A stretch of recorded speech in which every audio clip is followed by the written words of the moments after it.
Shalom, selamat pagi adik-adik, apa kabar semuanya? Selamat Natal dan Tahun Baru 2022 ya adik-adik.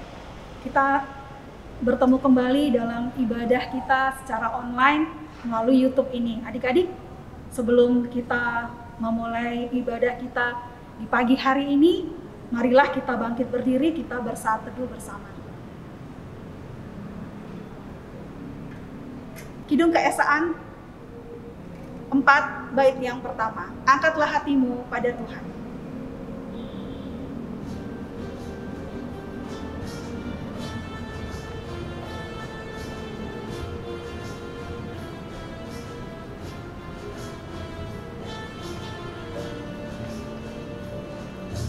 Angkatlah hatimu pada Tuhan.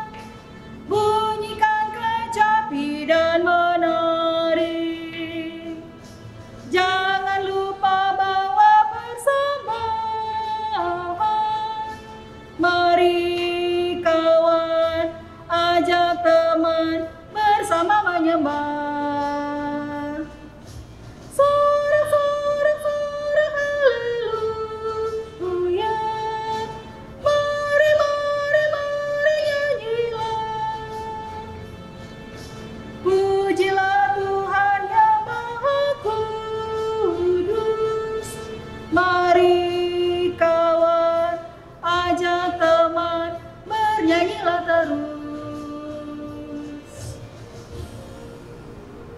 Adik-adik yang diberkati oleh Tuhan Yesus Kristus, kita akan berdoa buat ibadah kita di pagi hari ini. Mari kita tundukkan kepala, kita berdoa. Segala puji dan syukur kami naikkan ke hadirat-Mu Bapa. Terima kasih untuk penyertaan-Mu di sepanjang tahun 2021 hingga kami boleh berkumpul kembali Bapa di minggu pagi hari ini di tahun 2022 Tuhan dengan tanpa kekurangan suatu apapun. Saat ini kami anak-anak-Mu Bapa akan beribadah kepadamu. Untuk itu kami mohon Bapa kiranya Engkau memberkati ibadah kami dari awal, pertengahan hingga pada akhirnya. Biarlah Engkau pimpin dengan kuasa Roh Kudus-Mu, sehingga kami dengan hikmat-Mu kami dapat mempersembahkan persembahan yang hidup dan berbau harum bagi hormat kemuliaan nama-Mu di minggu pagi hari ini.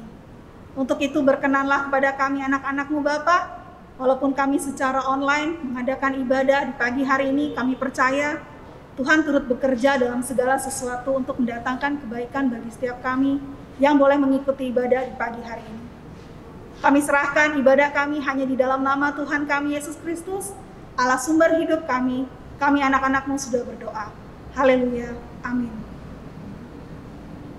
Adik-adik yang diberkati oleh Tuhan Yesus Kristus, dengan masih kita berdiri, mari kita akan membuka Mazmur berbalasan dari Mazmur 121 ayat pertama sampai ayatnya yang ke-8. Kita akan membaca secara berbalasan. Untuk ayat yang berangka ganjil akan kakak bacakan, dan untuk ayat yang berangka genap adik-adik di rumah yang akan membaca secara bersama-sama. Kita mulai. Tuhan penjaga Israel, nyanyian ziarah. Aku melayangkan mataku ke gunung-gunung, dari manakah akan datang pertolonganku? Pertolonganku ialah datang dari Tuhan yang menjadikan langit dan bumi. Ia takkan membiarkan kakimu goyah, penjagamu tidak akan terlelap. Sesungguhnya tidak terlelap dan tidak tertidur penjaga Israel. Tuhanlah penjagamu, Tuhanlah naunganmu, di sebelah tangan kananmu. Matahari tidak menyakiti engkau pada waktu siang, atau bulan pada waktu malam. Tuhan akan menjaga engkau terhadap segala kecelakaan. Ia akan menjaga nyawamu. Kita baca bersama-sama adik-adik di ayat yang terakhir. Tuhan akan menjaga keluar masukmu dari sekarang sampai selama-lamanya. Adik-adik yang diberkati oleh Tuhan Yesus Kristus, kakak boleh persilahkan adik-adik untuk duduk kembali. Kita akan mempersiapkan firman Tuhan di pagi hari ini. Untuk menyambut firman Tuhan di pagi hari ini, mari kita menyanyi bersama dari Kidung Jemaat 53, bait yang pertama dan bait yang kedua. Tuhan Allah telah berfirman.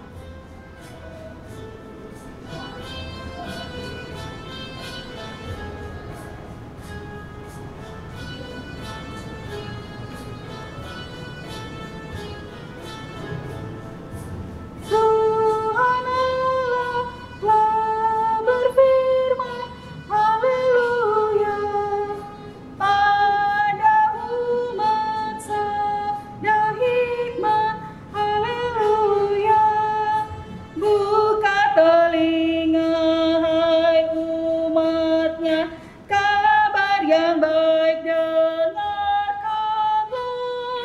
Buka hatimu, Tuhan datang, hai yang beriman. Tuhan Allah telah berfirman, haleluya. Pada umat sabda hikmat, haleluya. Barang siapa bertelinga, jangan menutup hatinya. Yang mau belajar, hai dengarlah firman yang bakal. Tuhan Allah telah berfirman, haleluya. Pada umat sabda hikmat, haleluya. Adik-adik yang diberkati oleh Tuhan kita Yesus Kristus, marilah kita mempersiapkan bacaan Alkitab kita di pagi hari ini dari kitab Kejadian pasal 43 ayat pertama sampai ayatnya yang ke-14.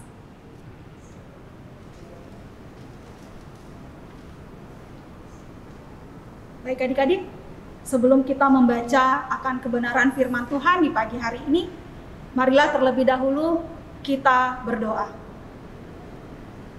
Segala puji dan syukur kami naikkan kembali ke hadirat-Mu Bapa. Kami anak-anak-Mu di pagi hari ini Bapa, kembali datang ke hadirat-Mu. Kami rindu Bapa untuk diurapi melalui firman dan kebenaran-Mu di pagi hari ini. Berkati kiranya setiap kami anak-anak-Mu yang akan membaca, mendengar dan merenungkan firman-Mu. Berkatilah Kak Yosi dan juga Kak Merel yang akan menyampaikan kabar sukacitamu. Biarlah dengan Roh Kudus-Mu dan dengan hikmat-Mu, kami semua boleh dapat dibangun oleh firman yang akan kami dengar bersama-sama. Dan siapkanlah kami Bapa anak-anak-Mu, karena kami anak-anak-Mu ini sudah siap untuk mendengarkan firman-Mu. Di dalam nama Tuhan Yesus kami berdoa. Haleluya. Amin. Adik-adik yang diberkati oleh Tuhan Yesus Kristus, marilah kita membaca akan kebenaran firman Tuhan dari kitab Kejadian pasal 43 ayat pertama sampai yang ke-14. Demikian firman Tuhan. Saudara-saudara Yusuf pergi ke Mesir untuk kedua kalinya. Tetapi hebat sekali kelaparan di negeri itu, dan setelah gandum yang dibawa mereka dari Mesir habis dimakan, berkatalah ayah mereka, "Pergilah pula membeli sedikit beban makanan untuk kita." Lalu Yehuda menjawabnya, "Orang itu telah memperingatkan kami dengan sungguh-sungguh. Kamu tidak boleh melihat mukaku jika adikmu itu tidak ada bersama-sama dengan kamu. Jika engkau mau membiarkan adik kami pergi bersama-sama dengan kami, maka kami mau pergi ke sana dan membeli bahan makanan bagimu. Tetapi jika engkau tidak mau membiarkan dia pergi, maka kami tidak akan pergi ke sana. Sebab orang itu telah berkata kepada kami, 'Kamu tidak boleh melihat mukaku jika adikmu itu tidak ada bersama-sama dengan kamu.' Lalu berkatalah Israel, 'Mengapa kamu mendatangkan malapetaka kepadaku dengan memberitahukan kepada orang itu bahwa masih ada adikmu seorang?' Jawab mereka, 'Orang itu telah menanyai kami dengan seksama tentang kami sendiri dan tentang sanak saudara kita. Masih hidupkah ayahmu? Adakah adikmu lagi?' Dan kami telah memberitahukan semuanya kepadanya seperti yang sebenarnya. Bagaimana kami dapat menduga bahwa ia akan berkata, 'Bawalah kemari adikmu itu'?" Lalu berkatalah Yehuda kepada Israel, ayahnya, "Biarkanlah anak itu pergi bersama-sama dengan aku. Maka kami akan bersiap dan pergi, supaya kita tetap hidup dan jangan mati, baik kami maupun engkau dan anak-anak kami. Akulah yang menanggung dia." Engkau boleh menuntut dia daripadaku. Jika aku tidak membawa dia kepadamu dan menempatkan dia di depanmu, maka akulah yang berdosa terhadap engkau untuk selama-lamanya. Jika kita tidak berlambat-lambat, maka tentulah kami sekarang sudah 2 kali pulang.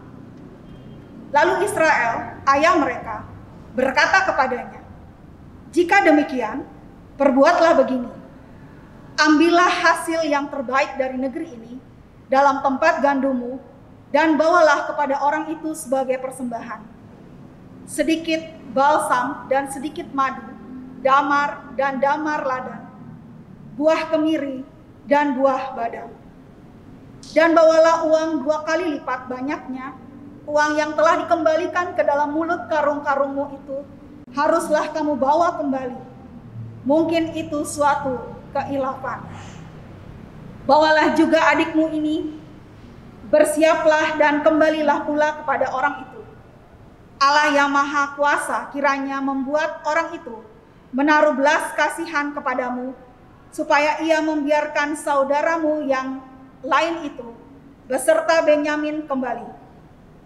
Mengenai aku ini, jika terpaksa aku kehilangan anak-anakku, biarlah juga kehilangan. Demikian pembacaan Alkitab.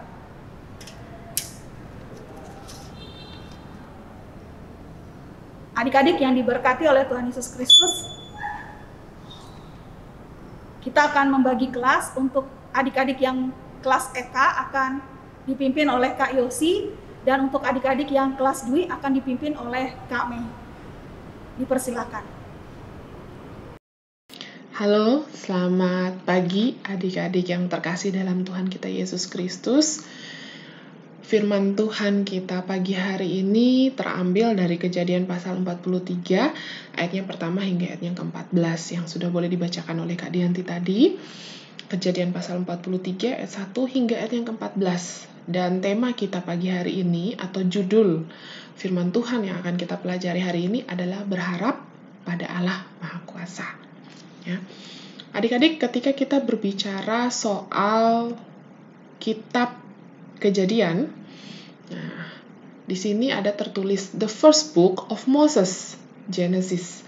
Jadi Kejadian dalam bahasa Inggrisnya itu Genesis ya adik-adik ya.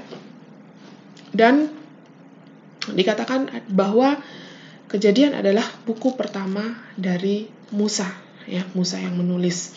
Nah, buku Kejadian atau Genesis ini merupakan bagian dari yang namanya Pentateuch atau 5 kitab pertama ya, 5 kitab Taurat. Kalau kita ingat Kejadian, Keluaran, Imamat, Bilangan, Ulangan, 5 kitab. Oke.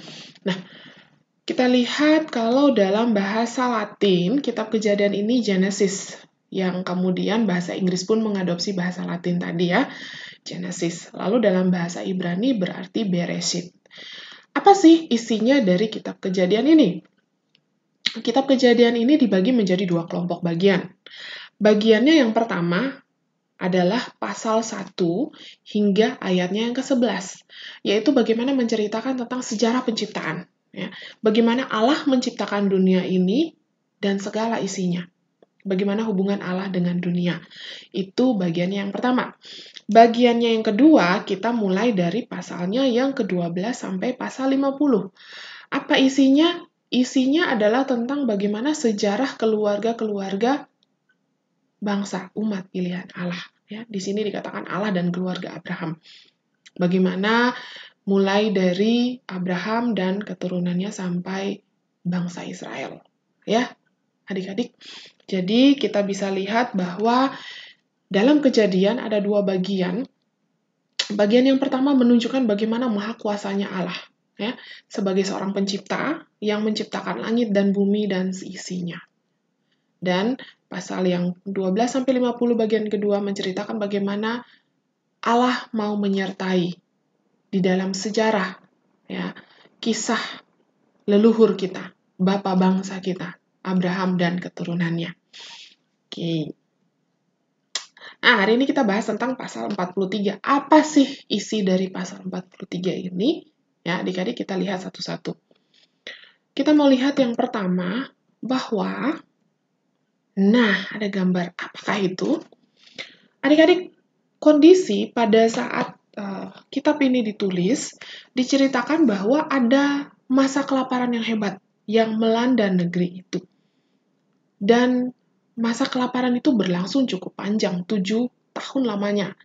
Kalau kita mau mundur sejenak, kita masih mengingat mimpi Firaun yang diterjemahkan atau diinterpretasikan oleh Yusuf ya, adik-adik.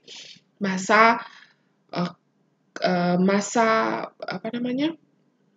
7 tahun masa panen yang melimpah, ya, masa yang melimpah, tetapi diikuti oleh 7 tahun masa kelaparan yang hebat, masa kekeringan, seperti itu ya, dan melanda banyak daerah, termasuk Mesir dan daerah Yakub bersama anak-anaknya tinggal.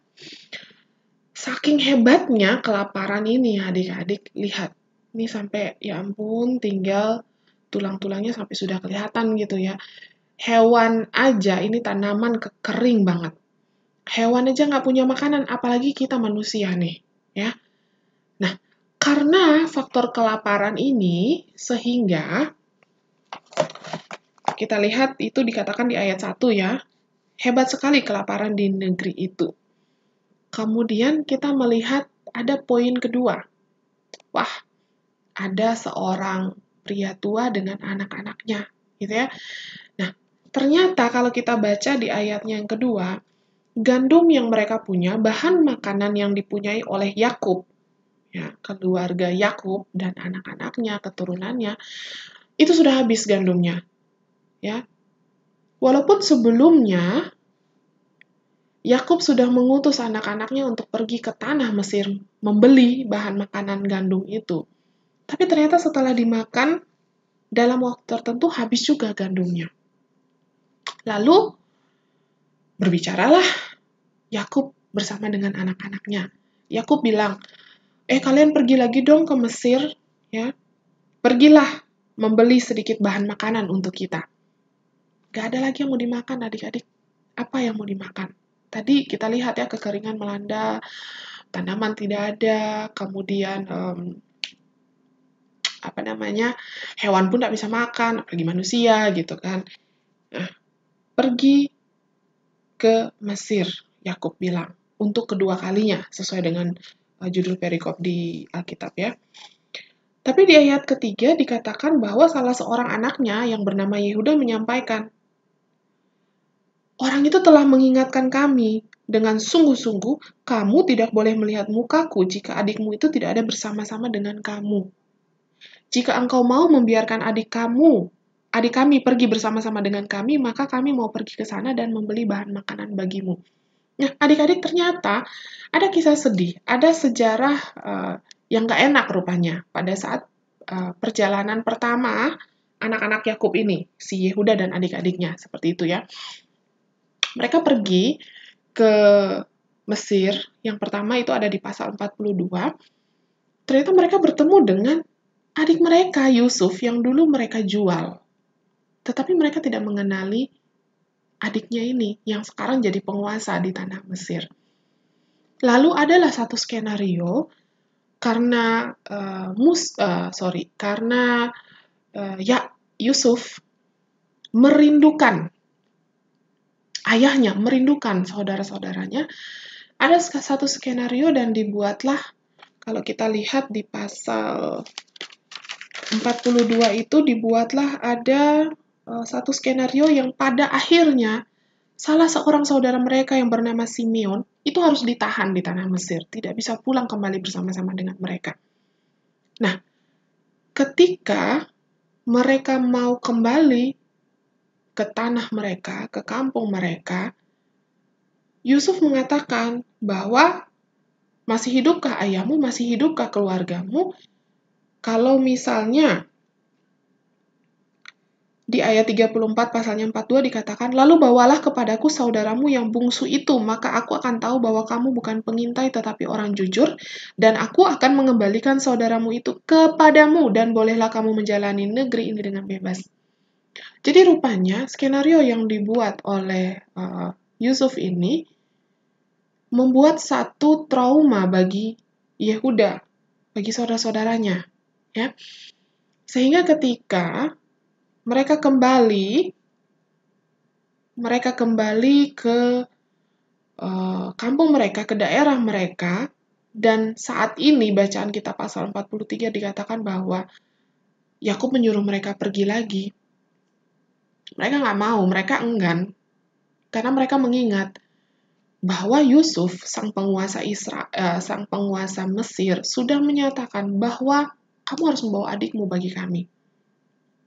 Dan di ayat 5 Yehuda bilang, kalau misalnya Bapak ya tidak mengizinkan Benyamin untuk berangkat bersama kami, maka kami tidak akan pergi. Karena percuma kalau kami pergi tanpa membawa Benyamin, pasti kami tidak akan bisa membawa apa-apa. Adik-adik, ini adalah dialog yang dilakukan oleh Yakub dan anak-anaknya terkait dengan rencana mereka untuk ke Mesir, memenuhi kehidupan mereka untuk membeli bahan makanan. Di sini kita lihat bahwa ada trauma yang dialami oleh Yakub. Trauma apa? Rupanya adik-adik kita harus flashback kepada beberapa tahun silam ketika saudara-saudaranya, ya, Yehuda, Simeon, Ruben, dan saudara-saudaranya menjual Yusuf. Mereka pulang dan menyatakan kepada Yakub bahwa adiknya Yusuf meninggal karena diterkam binatang. Ya, sehingga sangat pedih, sangat sedih hati Yakub.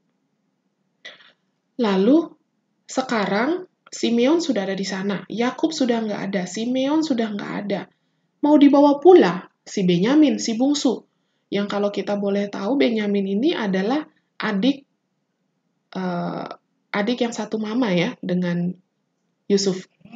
Dan begitu besar kasih dari Yakub pada Benyamin, sehingga rasa trauma yang dimiliki oleh Yakub terhadap kepergian Yusuf masih terbawa, dan karena kasihnya begitu besar, dia tidak mau merelakan, Yakub tidak mau merelakan Benyamin untuk pergi bersama dengan kakak-kakaknya ke tanah Mesir, karena takut lah kalau misalnya ada apa-apa dengan Benyamin gimana, gitu kan? Itu poin kedua yang kita pelajari. Lalu apa poin ketiga yang kita pelajari? Oke, kita lihat bahwa ketika mereka berdialog, Yehuda menyampaikan bahwa kami nggak mau pergi kalau misalnya Bapak tidak mengizinkan Benyamin berangkat bersama kami. Akhirnya Yehuda menyatakan bahwa itu ada kita bisa lihat ayat 8 dan 9. Yehuda menyatakan, lalu berkatalah Yehuda kepada Israel ayahnya, biarkanlah anak itu pergi bersama-sama dengan aku, maka kami akan bersiap dan pergi, supaya kita tetap hidup dan jangan mati, baik kami maupun engkau dan anak-anak kami. Akulah yang menanggung dia. Engkau boleh menuntut dia daripadaku jika aku tidak membawa dia kepadamu dan menempatkan dia di depanmu. Maka akulah yang berdosa terhadap engkau untuk selama-lamanya. Yehuda menjanjikan, Yehuda menjamin, ayolah Bapak, kasih izinlah Benyamin berangkat dengan kami, supaya kita ini tetap hidup. Ya. Di ayat 8 bilang, supaya kita tetap hidup dan jangan mati, baik kamu, bapaknya, Yakub, maupun kami, atau bahkan anak-anak kami, keluarga kami. Ya. Aku yang akan menjamin, dia pasti akan kembali lagi kepadamu. Ya, bagaimana Yehuda menjanjikan kepada Yakub bahwa Benyamin pasti akan pulang. Dia akan bawa pulang Benyamin. Tidak akan terulang yang kasus Yusuf maupun kasus Simeon. Lalu bagaimana respon dari sang bapa, Yakub atau Israel? Akhirnya setelah perbincangan poin keempat, kita bisa lihat bahwa Yakub akhirnya rela untuk melepaskan Benyamin berangkat bersama kakak-kakaknya. Yakub akhirnya menerima bahwa perdebatan dan trauma yang dia rasakan lalu dia perdebatkan hal itu dengan anak-anaknya, itu tidak akan mengubah keadaan. Semakin lama mereka berdebat, semakin lama dia merasakan, dia fokus pada trauma yang dialami, maka kehidupan mereka akan terancam. Sehingga akhirnya Yakub merelakan anaknya, ya, merelakan si Benyamin untuk pergi. Itu ada di ayat yang ke-11. Lalu Israel, ayah mereka, berkata kepadanya, ya, jika demikian perbuatlah begini, ambillah hasil yang terbaik dari negeri ini dalam tempat gandummu, dan bawalah kepada orang itu sebagai persembahan sedikit balsam dan sedikit madu, damar dan damar ladan, buah kemiri dan buah badam. Dan bawalah uang 2 kali lipat banyaknya, uang yang telah dikembalikan ke dalam mulut karung-karungmu itu, haruslah kamu bawa kembali, mungkin itu suatu kehilafan. Bawalah juga adikmu itu, bersiaplah, dan kembalilah pula kepada orang itu. Adik-adik, akhirnya Yakub boleh merelakan hal itu. Tapi sebenarnya, apakah memang hanya karena alasan supaya gak terjadi perdebatan yang begitu panjang, supaya mereka bisa tetap hidup? Tidak, adik-adik. Tetapi alasan Yakub melepaskan Benyamin adalah karena pengharapan pada Allah. Dia menyadari bahwa dalam situasi mendesak, dalam situasi yang pelik sekalipun, dalam situasi saat ini, kekhawatiran-kekhawatiran yang dia rasakan itu tidak boleh menghapuskan fokus pikiran dan hatinya terhadap penyertaan Allah, terhadap kemahakuasaan Allah. Ya. Ayat 14 dikatakan, Allah yang Maha Kuasa kiranya membuat orang itu menaruh belas kasihan kepadamu, supaya ia membiarkan saudaramu yang lain itu beserta Benyamin kembali. Mengenai aku ini, jika terpaksa aku kehilangan anak-anakku, biarlah juga kehilangan. Jadi, akhirnya Yakub berpikir bahwa Allah itu Maha Kuasa. Dia yang akan memberkati kami, memberkati kehidupan keluarga kami. Untuk keperluan kehidupan selanjutnya, makan minum kami harus tetap ke Mesir. Tapi aku percaya, kata Bapak Yakub, Allah itu Maha Kuasa, dan biarlah Allah yang Maha Kuasa itu yang akan berkenan memberikan belas kasihan pada sang pemimpin Mesir saat itu. Sehingga mereka boleh kembali dengan gandum, mereka boleh kembali dengan Benyamin, bahkan mereka boleh kembali dengan Simeon. Ya.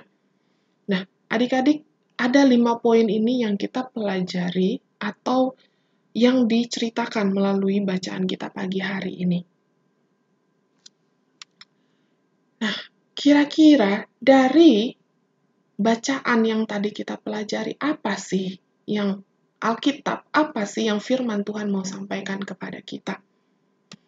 Kita mau lihat yang pertama adalah bahwa pergumulan merupakan bagian dari perjalanan hidup. Pergumulan yang terjadi di bacaan ini ya, adalah kondisi kelaparan hebat yang melanda. Adalah pertimbangan, pergumulan bahwa anakku sudah 2 nggak ada. Apakah harus kukirim juga anakku yang bungsu? Ada pergumulan, tantangan, ya, permasalahan yang akan selalu hadir dalam kehidupan kita. Nggak perlu takut adik-adik, karena pergumulan, masalah, tantangan itu merupakan bagian dari perjalanan hidup kita yang akan membentuk kita, yang akan mengolah kita menjadi orang yang kuat, orang yang kokoh, ya, orang yang teguh. Ini poin pertama yang mau disampaikan. Ya. Apa poin kedua? Hindari konflik. Ketika pergumulan itu terjadi, tantangan masalah itu datang menghampiri kehidupan kita, hindari konflik-konflik antara dalam diri kita sendiri maupun konflik dengan orang lain. Bagaimana kita harus membangun relasi dan dialog dalam kasih terhadap diri kita, terhadap Tuhan, bahkan terhadap orang lain. Kita bisa lihat dari apa yang boleh dilakukan oleh Yakub dengan anak-anaknya, ya. Bagaimana Yakub berkomunikasi Awalnya ada penolakan, awalnya ada perbedaan pendapat. Tapi ketika segala sesuatunya dipikirkan kembali dengan hikmat, dengan kasih, maka ada kasih yang lebih besar, ya. Ada pertimbangan khusus. Dan akhirnya ada persetujuan di dalamnya. Jadi adik-adik, kalaupun pergumulan itu datang menghadang dalam kehidupan kita, gak perlu takut. Ya. Gak perlu takut, dan kita mau belajar untuk menenangkan diri dengan hikmat Tuhan. Kita mau menghindari konflik, baik konflik internal kita dengan diri kita pribadi maupun dengan orang lain. Lalu apa poin ketiga yang kita mau bacakan, yang kita mau diinformasikan? Lepaskan, ya. Ada pengalaman-pengalaman buruk, ada trauma-trauma masa lalu yang terjadi, itu jangan menjadi satu kacamata yang harus kita pakai atau satu patokan untuk kita berjalan ke depan. Karena kalau kita hanya berpatok pada itu, kita nggak bisa maju adik-adik. Kalau kita lihat, kita naik mobil ya, itu motor itu spion kan kiri kanan aja ya. Kalau mobil, kiri kanan ada, depan juga ada. Nah, jadi kadang-kadang kalau kita bawa mobil, kita terus-menerus ngeliatin spion, ngeliatin ke belakang. Bisa gedubrak kita di depan. Fungsi spion itu adalah supaya kita bisa melihat, kita bisa mengetahui kapan kita bisa belok, kapan kita bisa ambil posisi sisi kiri atau sisi kanan. Tetapi pandangan kita harus tetap lurus ke depan. Hanya sekali-sekali aja boleh dilihat tuh spionnya, gitu kan. Nah, begitu juga pengalaman, tantangan, masalah yang boleh terjadi, pergumulan yang terjadi di masa lalu, jangan membuat kita trauma, takut untuk menjalani masa depan. Kenapa? Karena masalah-masalah yang terjadi, pengalaman-pengalaman yang bikin trauma yang gak enak itu mungkin kita rasakan, itu harusnya menjadi materi, itu harusnya menjadi bahan untuk kita mengevaluasi diri kita. Dan bagaimana kehidupan kita ke depan seharusnya. Jadi trauma itu jangan dipikirin kayak Yakub kan tadi ya. Enggak. Yusuf sudah nggak ada, Simeon nggak ada, masa kalian mau bawa juga anakku yang paling bungsu? Trauma. Pengalaman yang nggak enak. Tapi pada akhirnya Yakub melepaskan. Ya. Jadi disampaikan kepada kita bahwa ayo lepaskan. Kenapa? Ya, kenapa harus seperti itu? Karena kita harus punya pengharapan bahwa Allah itu sanggup dan senantiasa menyertai kita. Tadi kita berbicara soal pembagian kitab Kejadian. Apa sih yang ditulis oleh kitab Kejadian? Kejadian pasal 1. Pada mulanya dimulai ya. Dunia ini belum berbentuk apa-apa adik-adik. Dibentuk satu persatu, diatur oleh Allah. Ya. Kita lihat bagaimana maha kuasanya Allah, bagaimana penciptaan yang dilakukan Allah itu yang di luar nalar manusia. Tapi itu boleh terjadi. Jika dunia itu saja boleh diciptakan oleh Allah dengan begitu indahnya, kalau kita baca di Kejadian pasal 1 ya, Allah melihat bahwa semuanya baik, sangat amat baik. Dan yang terakhir diciptakan adalah manusia sebagai ciptaan yang paling mulia untuk mengelola dan mengerjakan dunia ini. Maka Allah pasti akan sanggup menyertai dan menuntun langkah kita. Untuk itu kita nggak perlu takut sama pergumulan. Ya. Kita nggak perlu ragu-ragu kalau ada pergumulan, kita ada perdebatan, kita minta hikmat dari Tuhan supaya ada damai. Kita harus bisa melepaskan setiap pengalaman-pengalaman yang buruk itu, trauma-trauma masa lalu, supaya ada damai. Karena kita mau yakin dan percaya bahwa jalan hidup kita ke depan akan senantiasa Tuhan nyatakan. Adik-adik, kalau kita baca perikop tentang masa kelaparan ini. 7 tahun lamanya loh adik-adik. Mereka merasakan yang namanya kelaparan.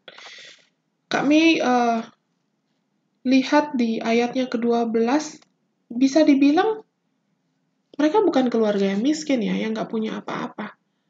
Duitnya berlebih loh adik-adik. Tapi, saking nggak ada panen, nggak ada hasil tanamannya, apa yang mau dimakan? Uang berlimpah-limpah juga nggak mungkin kita makan uang kan? Gitu. Tuhan tetap menyertai dengan kekayaan, dengan berkat, gitu ya. Tapi kondisi ini adalah bahan makanan yang nggak ada. 7 tahun lamanya. Kalau kita lihat saat ini, hampir 2 tahun ya adik-adik ya, Maret nanti 2 tahun, kita masuk dalam masa pandemi COVID. Mungkin kita selalu berpikir, kita selalu bertanya-tanya, kapan sih selesai ini COVID? Astaga, Tuhan kami rindu untuk bersekolah di sekolah, Tuhan kami rindu untuk bergereja di gereja, Tuhan kami rindu untuk jalan-jalan, hangout, nongkrong sana, nongkrong sini. Tuhan kami bosan terkurung di dalam rumah, harus di depan laptop, depan handphone terus. Kapan selesainya?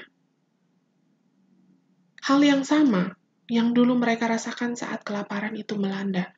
Bahkan sampai harus mencari bahan makanan di luar daerah mereka. Kalau kita sekarang kan terkurung di daerah kita, gitu ya adik-adik ya. Tapi kalau 7 tahun masa kelaparan saja bisa Tuhan berkati, sertai umatnya. Melalui cerita hari ini ada Yakub dan keluarganya. Bahkan ada satu sukacita besar di situ bahwa akhirnya mereka pun bertemu dan berbaikan dengan Yusuf. Yusuf akhirnya jujur dan kemudian dia memboyong sang ayah Yakub dan keluarga besarnya ke Mesir. Maka di dalam 2 tahun masa pandemi ini, mungkin ada kehilangan, mungkin ada kebosanan, mungkin ada kelemahan, tapi kita mau yakin dan percaya bahwa Allah yang Maha Kuasa, yang Maha Pencipta, Allah yang menciptakan segala sesuatu di bumi ini, bahkan kita pun diciptakannya dengan begitu indah. Allah yang sanggup menyertai Yakub dan keluarganya di dalam 7 tahun masa kelaparan, maka Allah yang sama akan senantiasa menyertai kita di dalam 2 tahun masa pandemi COVID ini. Tidak perlu takut adik-adik, tidak perlu ragu. Kita mau yakin dan percaya bahwa Allah akan terus senantiasa menyertai kita. Allah akan terus senantiasa menolong kita. Ya. Jadi jangan putus harapan. Kenapa kita harus terus berharap pada Allah? Selain karena kita tahu Allah itu Maha Kuasa. Kak Meryl akan menampilkan beberapa ayat ya adik-adik. Nah, Mazmur 121 ayat 1 sampai ayat yang kedua, Mazmur Daud. Ya. Aku melayangkan mataku ke gunung-gunung. Dari manakah akan datang pertolonganku? Pertolonganku ialah dari Tuhan yang menjadikan langit dan bumi. Mazmur Daud ini ya. Dikatakan bahwa kemana? Siapa? Aku di tengah-tengah gunung. Aku melihat ke gunung-gunung. Siapa sih penolongku? Dia tahu Tuhan yang menolongnya. Ayat mana lagi? Matius 6 ayat 34. Sebab itu janganlah kamu khawatir akan hari besok. Kan hari besok mempunyai kesusahannya sendiri. Kesusahan sehari cukuplah untuk sehari. Amsal 3 ayat 5-6 bilang, percayalah kepada Tuhan dengan segenap hatimu, dan janganlah bersandar pada pengertianmu sendiri. Akuilah dia dalam segala lakumu, maka ia akan meluruskan jalanmu. Adik-adik, di sini kita disampaikan, kita diingatkan bahwa Tuhanlah pertolongan kita. Tuhanlah yang tidak perlu khawatir kita, tidak membuat kita khawatir. Tuhanlah yang akan meluruskan jalan. Mau nggak kita percaya sama Tuhan? Mau nggak kita berharap pada Tuhan? Ayat berikutnya. Mazmur 23 ayat 1-2. Tuhan adalah gembalaku, takkan kekurangan aku. Ia membaringkan aku di padang yang berumput hijau, ia membimbing aku ke air yang tenang. Adik-adik, begitu indah. Apapun yang terjadi, Tuhan adalah gembalaku yang senantiasa membimbing aku. Yesaya 40 ayat 29, Dia memberi kekuatan kepada yang lelah dan menambah semangat kepada yang tiada berdaya. Jadi adik-adik yang sudah bosan dengan yang namanya online, ntar lagi kan kita udah PTM ya, pertemuan tatap muka onsite nih, dari Januari sudah ada bahkan sekolah-sekolah yang normal gitu sekolahnya ya. Kita berharap, kita sama-sama berdoa bahwa masa pandemi ini akan selalu berlalu, karena Tuhanlah yang akan senantiasa memberi kekuatan bagi kita. Tuhanlah yang akan memberi semangat buat kita untuk melewati masa-masa pandemi ini. Yesaya 41 ayat 13, Sebab aku ini Tuhan Allahmu, memegang tangan kananmu dan berkata kepadamu, jangan takut, akulah yang menolong engkau. Adik-adik, ayat-ayat Alkitab ini mengingatkan kita, menguatkan kita, bahwa jangan takut, Allah, akulah yang menolong engkau. Akulah yang memberi kekuatan kepadamu dan semangat, supaya kamu bersuka, ya, supaya kamu kuat, supaya kamu boleh melewati segala masa-masa sulit ini. Jadi adik-adik, sama seperti Yakub, marilah kita bersama-sama mau mempunyai pengharapan kepada Allah yang Maha Kuasa, Allah Sang Pencipta, Allah Sang Penolong, dan pemberi kekuatan serta gembala kita yang paling baik. Semangat dan selamat berpengharapan di dalam Allah Bapa kita. Amin. Adik-adik yang diberkati oleh Tuhan Yesus Kristus, mari adik-adik kita merespon firman Tuhan dengan menyanyi dari Kidung Jemaat 264, bait yang pertama, apalah arti ibadahmu kepada Tuhan.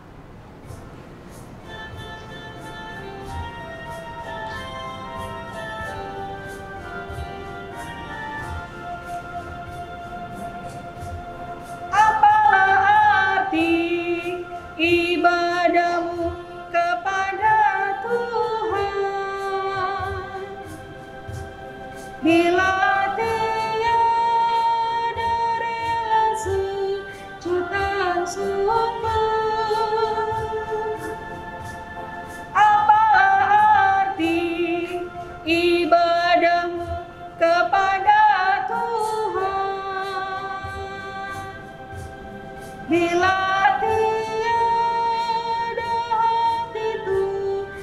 tercukup. Ibadah sejati jadikanlah persembahan. Ibadah sejati kasihilah sesamamu. Ibadah sejati yang berkenan bagi Tuhan, jujur dan tulus, ibadah murni bagi Tuhan.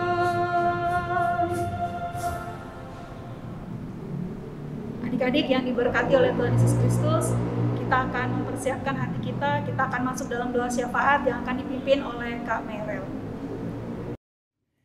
Bapa Allah yang Maha Kasih, kami mengucap syukur berterima kasih pagi hari ini Bapa. Kami boleh belajar kembali akan firman-Mu ya Bapa. Kami boleh mengingat akan kemahakuasaan Allah, akan hidup yang harus terus-menerus berharap pada Engkau saja ya Bapa. Bapa, seringkali dalam kehidupan kami lupa kalau ada Engkau yang boleh senantiasa menolong dan menyertai kami ya Bapa. Kami mohon ampun dan biarlah ya Bapa, kami senantiasa belajar untuk hidup berpengharapan kepada Engkau. Kami berdoa untuk firman-Mu yang sudah boleh disampaikan biarlah Engkau berkati setiap kami yang boleh membaca dan merenungkannya di dalam kehidupan kami. Engkau menguatkan dan menolong kami setiap saat, dalam setiap kehidupan kami dimanapun Engkau tempatkan kami ya Bapa. Kami berdoa untuk gereja-gerejamu di seluruh dunia, khususnya GPIB dan terkhususnya GPIB Maranatha di tempat ini. Engkau berkati, Engkau mau turut campur tangan di dalam setiap tugas panggilan pelayanan GPIB Maranatha di Denpasar ya Bapa. Setiap hamba-hambamu, setiap anak-anakmu yang boleh Engkau percayakan terlibat di dalam pelayanan di GPIB Maranatha.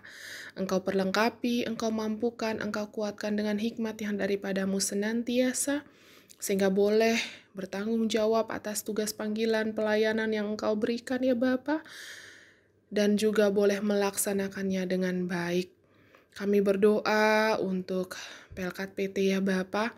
Kau berkati Pelkat PT sebagai wadah untuk kami anak-anakmu boleh dibina, boleh dididik di dalamnya ya Bapa.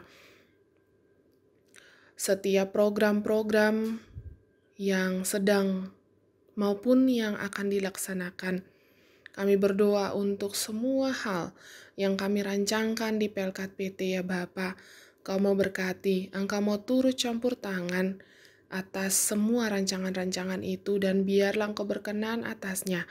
Dan itu boleh berjalan dengan baik hanya untuk hormat kemuliaan bagi nama-Mu saja ya Bapa. Bapa yang maha baik, kami berdoa bagi bangsa dan negara ini ya Bapa. Presiden, wakil presiden, dan para menteri, para orang-orang yang Engkau percayakan untuk ada di jajaran pemerintahan dari pusat sampai di pelosok-pelosok ya Bapa.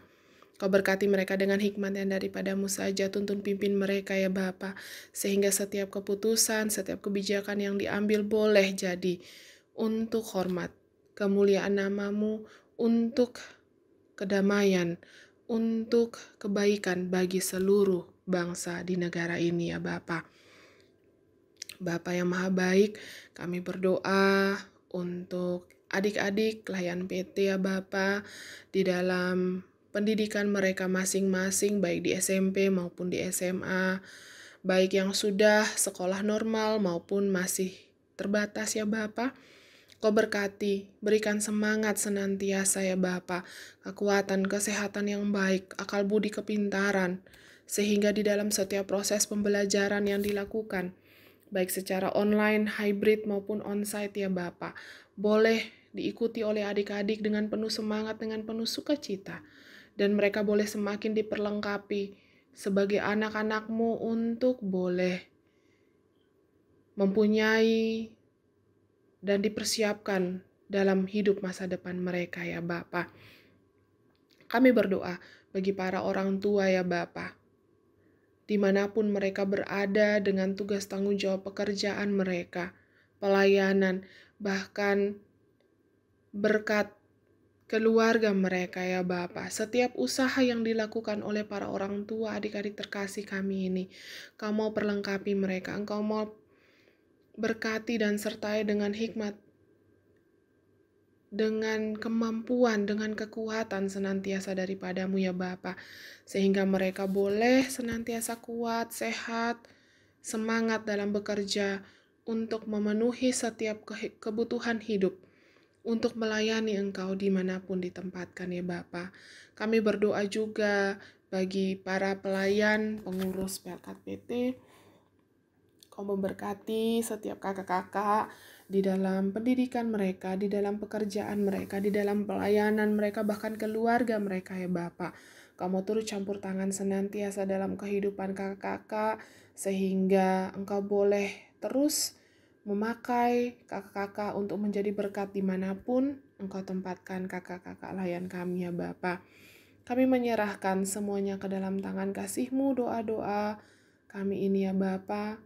Kami alaskan hanya di dalam satu nama, Yesus Kristus yang adalah Tuhan dan Juru Selamat kami yang hidup, yang sudah mengajar kami berdoa bersama-sama. Bapa kami yang di surga, dikuduskanlah namamu, datanglah kerajaan-Mu, jadilah kehendak-Mu di bumi seperti di surga. Berikanlah kami pada hari ini makanan kami yang secukupnya, dan ampunilah kami akan kesalahan kami, seperti kami juga mengampuni orang yang bersalah kepada kami. Dan janganlah membawa kami ke dalam pencobaan, tetapi lepaskanlah kami daripada yang jahat. Karena Engkaulah yang empunya kerajaan dan kuasa dan kemuliaan sampai selama-lamanya. Amin.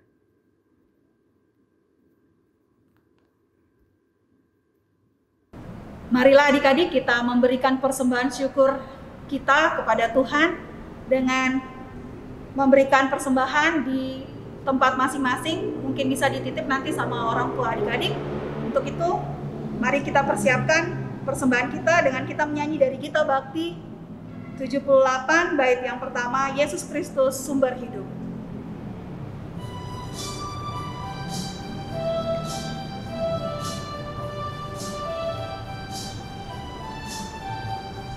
Yesus Kristus sumber hidup, juru selamat Dia, dalam terangnya ada hidup, puji Dia selamanya.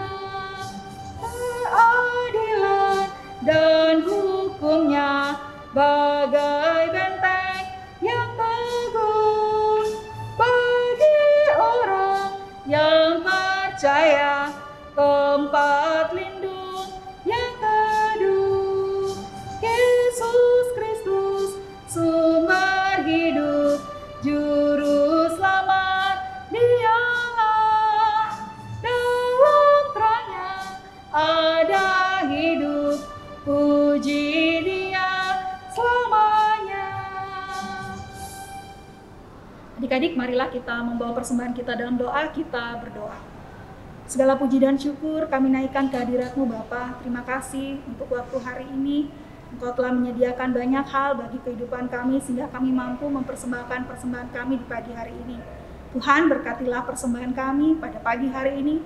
Biarlah boleh berguna bagi pelebaran kerajaan-Mu di muka bumi ini dan juga bagi pekerjaan untuk hormat kemuliaan nama-Mu. Di dalam nama Tuhan Yesus kami berdoa. Haleluya. Amin.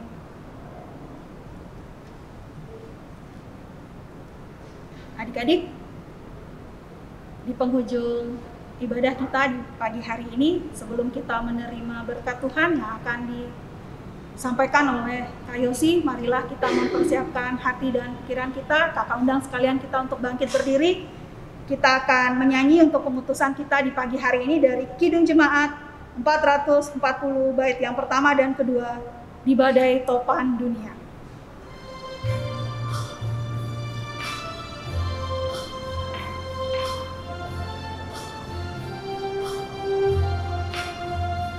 Di badai topan dunia, Tuhanlah perlindunganmu.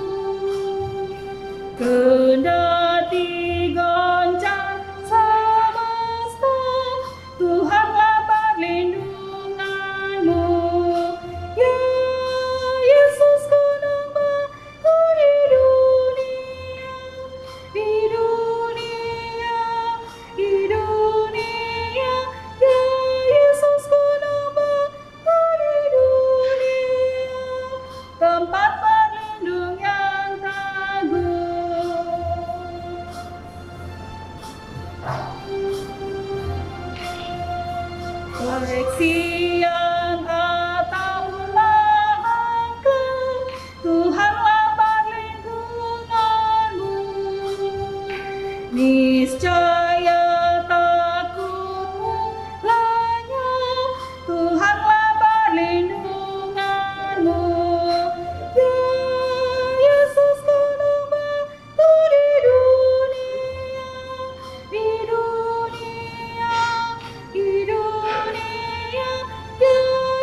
Arahkanlah hati dan pikiranmu kepada Tuhan, serta terimalah berkat-Nya. Kasih karunia Tuhan Yesus Kristus dan kasih Allah Bapa dan persekutuan Roh Kudus menyertai kamu sekalian mulai dari saat ini sampai selama-lamanya. Amin. Amin. Amin. Amin.